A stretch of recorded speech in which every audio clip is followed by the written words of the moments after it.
সুপ্রিয় দর্শক, আসসালামু আলাইকুম ওয়া রাহমাতুল্লাহি ওয়া বারাকাতুহু। সুপ্রিয় দর্শক, জনাব মাহফুজ আলম, যিনি কিনা উজিরে খামাখা, যেটা কিনা উজিরে খামাখা মানে দপ্তরবিহীন উপদেষ্টা বা মন্ত্রী যাই বলেন, তার দপ্তর নেই, যেটা কিনা বলতে পারেন যে উজিরে খামাখা।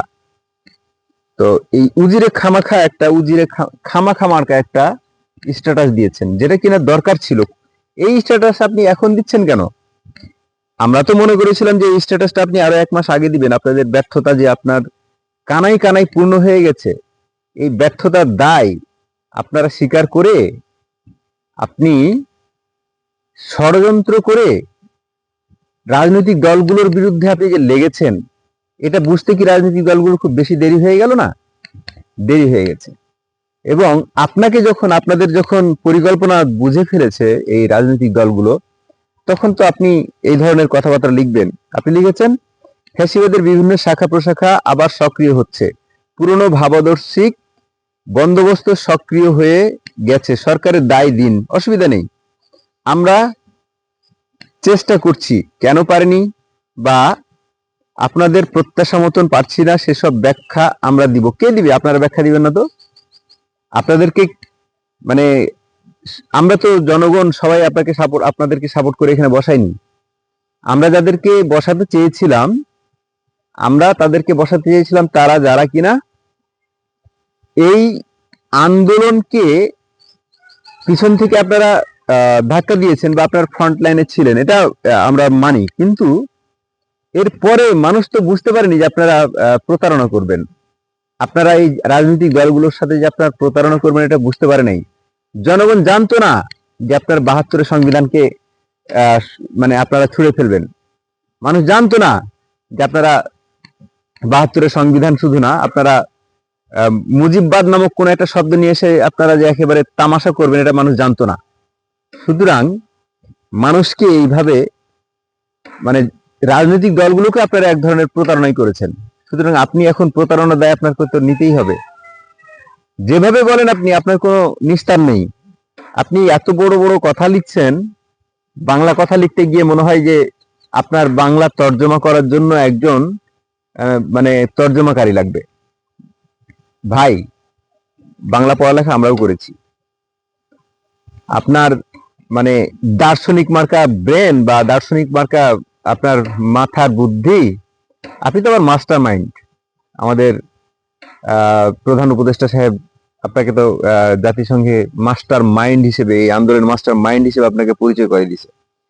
সুতরাং আপনি মাস্টার মাইন্ড, আপনি উজিরে খামাখা, আপনি দপ্তরবিহীন, অথচ আপনি খুব প্রভাবশালী একজন উপদেষ্টা। তো যাই হোক, আপনি যে কাজগুলো করতে চেয়েছেন, আপনি যেটা বোঝাতে চেয়েছেন যে ফ্যাসিবাদ আবার ফিরে আসছে, ফ্যাসিবাদ আপনারা ফিরে আসছেন, নিয়ে আসছেন, ফ্যাসিবাদ আর কেউ ফিরে নিয়ে আসছে না, রাজনৈতিক দলগুলো না। রাজনৈতিক দলগুলো তাদের স্টেক তারা বুঝে নিতে চায়। আপনাদের মতো তারা এটা চাই নাই যে 72 সংবিধান ছুঁড়ে ফেলতে হবে, মুজিববাদ নামক কোন একটা নতুন শব্দ আছে, এটা তারা বুঝাতে চায় নাই। এটা তারা কখনোই চায়নি যেটা মুজিববাদ নামক একটা কোন একটা আছে, শব্দ আছে। আপনারা কোথা থেকে আমদানি করলেন?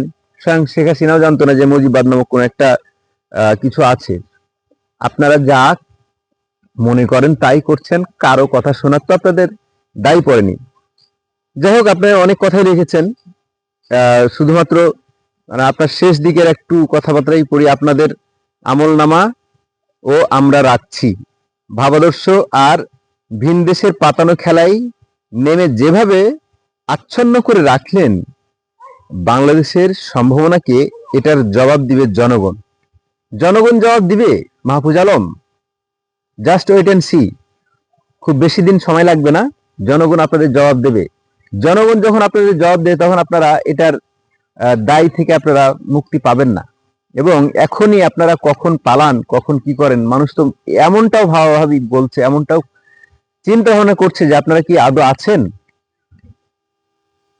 বাংলাদেশের মানুষ একটা গুমোট একটা পরিবেশের মধ্যে আছে। কখন কি হয়, কখন আপনারা চলে যান, কখন কি করেন, রাষ্ট্র পরিচালনা করতে আসছেন কিছু বৃদ্ধ বয়োবৃদ্ধ চ্যাংড়া সবগুলো নিয়ে। ভাই, রাজনৈতিক শক্তি আপনাদের পিছনে যে ছিল, ইতিহাসে, বাংলাদেশের ইতিহাসে এরকম একটা সুন্দর ঘটনা ঘটেনি। প্রত্যেকটা রাজনৈতিক দল আপনাদেরকে সাপোর্ট করলো, আর আপনারা ডাব্বা মারলেন তাদেরকে। আপনারা প্রতারণা করেছেন রাজনৈতিক দলগুলোর সাথে। আপনারা যদি বলতেন এই আন্দোলনের সময়, আপনারা কোটা আন্দোলন থেকে নিয়ে আসছেন, কোথা থেকে কি আপনারা এখন ঘোষণাপত্র নিয়ে ব্যস্ত আছেন? দেশের মানুষ যেখানে আপনি মানে করের বোঝাই মানে ঘাট নুয়ে গেছে, তখন আপনি নিয়ে আসছেন মানে ফ্যাসিজমের পুনরুদ্ধার। কিসের ফ্যাসিবাদ?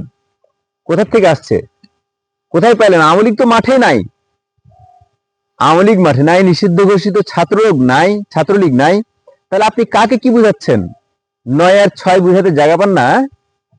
আপনি যেভাবে আক্রমণ করে কথা বলেছেন, আপনার এই মানে জ্ঞানগর্ভ কথা শোনার মতো মানুষের অত আর টাইম নাই। আপনি রাজুতে ডাকেন, আপনি যে বলেছেন আপনাদের সবকিছু যেমন আমলনামা ডায়েরিতে লিখে রেখেছেন, আপনাদের আমলনামাও সবাই মানুষ মনে এখানে লিখে রেখেছে, এখানে মাথায়।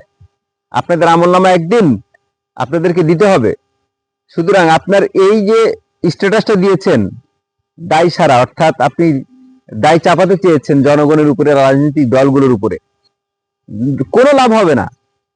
আপনারা তো 72-এর সংবিধানকে আপনারা ছুঁড়ে ফেলবেন এমন কথা যদি বলতেন, তাহলে মুক্তিযুদ্ধের চেতনায় বিশ্বাসী এই মানুষগুলা কখনোই আপনাদের পিছনে যেত না। তো আপনারা যদি মুজিববাদ কি জিনিস আপনারা নিয়ে আসলেন, স্বয়ং শেখ হাসিনা যখন ছিল তখন শেখ হাসিনাও মুজিববাদ কি জিনিস উনি ওনার মুখে শুনি নাই আমরা। আপনারা একা একা মুজিববাদ করে করে আপনারা যা করছেন, আর এই মুজিব মানে একজন, আপনারা ফাউন্ডিং ফাদার বা জাতির পিতা মানেন না, না মানতে পারেন, কিন্তু মানুষ যারা মানে তারা আপনাদেরকে আজকে আস্থা করে ছুড়ে ফেলেছে।